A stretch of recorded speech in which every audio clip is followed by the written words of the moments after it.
mañana, seguimos en Pasos Perdidos y vamos a conversar con Ramiro dos Santos Freire. Él es defensor a cargo de la unidad especializada en procesos de urbanización e integración social del Ministerio Público de la Defensa de la Ciudad de Buenos Aires, porque acaba de presentar un amparo para que se garantice el servicio eléctrico en el barrio INTA de Lugano. Recordemos que los barrios populares tienen muchos problemas, a veces con el agua, a veces con la luz, y vamos a ver de qué se trata este caso particular. ¿Qué tal? ¿Cómo te va? Fernando Amato, Demián Verduga te saludan. Hola, buenos días, ¿cómo le va? Muchas gracias por el llamado. ¿Qué tal? ¿Por qué no nos contás cuál es la situación en el barrio INTA y por qué presentaste este amparo? Bueno, justamente nosotros desde la Defensoría venimos trabajando con los barrios populares en general, y bueno, en particular acá con el barrio INTA, que es un barrio que queda en la zona sur, en Villa Lugano, y Sí. que en los últimos años veíamos que teníamos muchos problemas de lo que llamamos el riesgo eléctrico. Riesgo eléctrico son desde postes caídos hasta cables expuestos y malas instalaciones eléctricas que generan justamente un peligro, un riesgo. Claro. Incluso hubo varios incendios en los últimos años, gente que perdió sus casas por Claro. incendios. Tuvimos varios casos de eso. Y entonces lo que le reclamamos al gobierno de la ciudad en este caso y al Instituto de la Vivienda es el tener instalaciones eléctricas seguras, tener una red de tendido eléctrico bien mantenida y segura, como podría ser en cualquier otra parte de la ciudad de Buenos Aires. Me imagino que antes de presentar este amparo deben haber hablado con el gobierno de la ciudad, creo, no sé si tuvieron respuesta. Sí. Bueno, el gobierno de la ciudad está en conocimiento de esta situación porque, más allá de haber hablado y haber hecho todo lo que se llaman los reclamos administrativos por notas, ellos conocen las situaciones que se vienen dando en los últimos años, porque además es algo que sucede no solo en el barrio INTA, sino en otros barrios populares. Sí. 31, en la división 24, incluso en barrios populares o villas o asentamientos más grandes también existe este problema. De hecho, por ejemplo, en la 21-24 Barracas, el gobierno tiene una sentencia del Tribunal Superior que lo obliga a algo parecido a eso, que es poner un tendido eléctrico en condiciones en la 21-24. O sea, esta es una situación conocida por el gobierno. Uh-huh.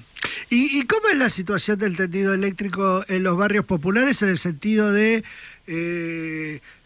lo hace la empresa, lo hace DESUR, los vecinos pagan? ¿Cómo es la situación? No, la situación en general después hay que ver cada caso, pero en líneas generales las prestatarias, como sería el sur, en la parte sur o el norte, en la parte norte, las prestatarias quedan con el servicio hasta el perímetro de los barrios, hasta el borde de los barrios. Mira, sí.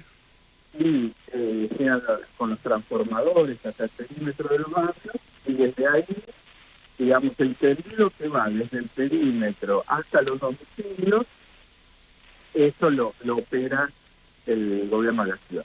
Eso es así, te diría, en la gran mayoría de las villas o asentamientos, ¿no? Sí.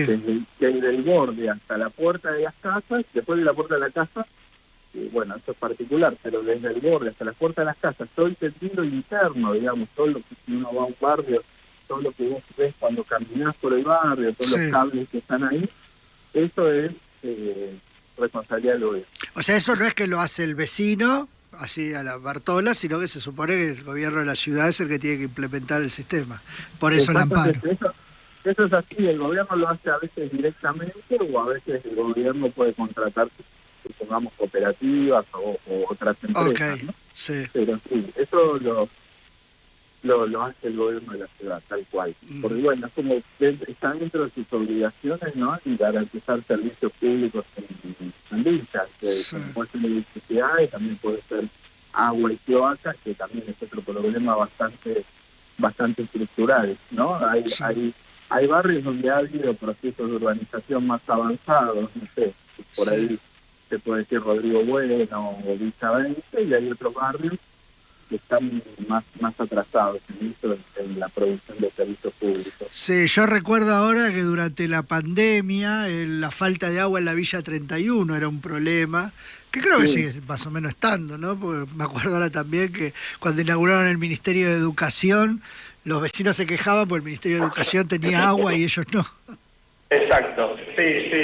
En la pandemia todos los barrios populares sufrieron mucho por esa situación, sí, tal cual, Sí. por las carencias en lo que es el servicio de agua potable. La 31 fue un caso muy recordado también, Sí. pero sí, incluso durante la pandemia se hizo un trabajo especial en barrios populares también, Sí. pero sí, es exactamente como vos lo decías. Vos me decías que había otros fallos en otros barrios. ¿Cómo reacciona el gobierno de la ciudad ante los fallos judiciales? ¿Los cumple? ¿No les da bolilla? Y la verdad que lo cumple relativamente,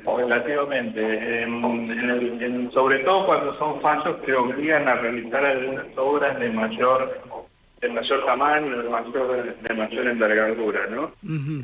Incluso en el caso del riesgo eléctrico, que tenemos un fallo favorable en la 21-24, que es en la Embarraca, allí hace mucho que estamos tratando de que cumplan ese fallo y es muy difícil hacerlo en cielo, porque es un fallo que exige hacer todo un plan eléctrico, exige todo un movimiento, digamos, que exige determinado presupuesto, determinada planificación. Entonces, esos fallos que tienen mayor alcance son difíciles de hacer cumplir, esa es la regla. Uh-huh. O sea que con este amparo, por más que resulte favorable, bueno, la solución siempre es política. La solución, en última instancia, depende de una decisión, digamos, de invertir en los barrios populares y de llevar todos los servicios a los barrios populares. También puede haber medidas intermedias por encima de las emergencias o los casos más urgentes cuando se produce un incendio en una casa, pero sí, lo que se necesita es más presencia y hasta diría mejor presencia del Estado. ¿No? Ramiro, ¿cómo te va? Te hago una pregunta más de fondo, además de este tema específico. Hasta diciembre del año pasado había todo un plan impulsado por el gobierno nacional de intervención en los barrios populares, hasta ahora que se financió en parte con el impuesto a la superrenta, digamos, que se implicó en la pandemia. ¿Todo eso ha sido dejado de lado? ¿Cómo está esa situación? Por un lado, a nivel nacional, como decías vos, existe una ley, la ley del registro de barrios populares, que es verdad, desde el nuevo gobierno nacional, todo eso quedó paralizado, porque se paralizaron las obras públicas en barrios populares, quedaron absolutamente paralizadas de parte del gobierno nacional. Ahora, la semana pasada, por suerte, hay un fallo, un juez federal, el juez federal de Pehuajó, que obliga al gobierno a revisar esto, al gobierno nacional a revisar este tema. Más allá de que supongo que también va a ser un paso difícil de cumplir. Eso a nivel nacional. A nivel de la Ciudad de Buenos Aires,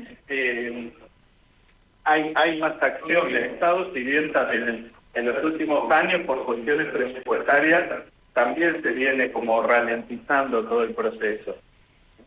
Nosotros trabajamos en la Defensoría, trabajamos en muchos barrios populares y tenés situaciones muy diferentes, porque hay barrios que, por ejemplo, que tienen leyes de urbanización y procesos de urbanización, como por ejemplo la Villa 31, que por ahí es el caso más conocido, sí, donde hay una autoridad, hay presupuesto, hay obras, etcétera, y después hay otros barrios, por ejemplo, como este barrio INTA, donde el gobierno no tiene mucha intervención.